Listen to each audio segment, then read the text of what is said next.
আব্দুর রহমান ইবনে আউফের স্ত্রী জানায়া দিল, স্বামী আমার, আপনাকে আমি বারণ করব না, নিষেধ করব না, ধরেন গো এগুলা নিয়ে নিয়ে গাভীর মোটটা নিয়ে চলে যান। আব্দুর রহমান ইবনে আউফ বড় গর্ভবতী উটটা লইয়া যখন নবীর দরবারে গিয়া হাজির হয়ে যায়, নবীর দরবারে আসার পরে রহমাতুল লিল আলামিন এত বড় দান দেখে নবী খুশি হয়ে গেলেন। আমার নবী খুশি, এর মানে আমার মাওলাও তো খুশি হয়ে যাবে। আমার আল্লাহ আব্দুর রহমানের দানটারে কবুল করেছে।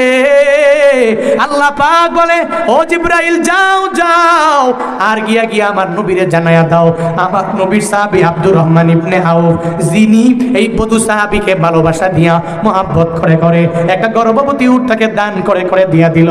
আল্লাহ পাক তার প্রতি এত পরিমাণ রাজি হয়ে গেল, আল্লাহ পাক তার প্রতি এত পরিমাণ সন্তুষ্ট হয়ে গেল, ৭৯,০০০ উট আমার মাওলার দরবারে দান করে দিলে যেই সওয়াব হয়ে যাবে, আল্লাহ পাক আব্দুর রহমানের আমলনামায় ঠিক একই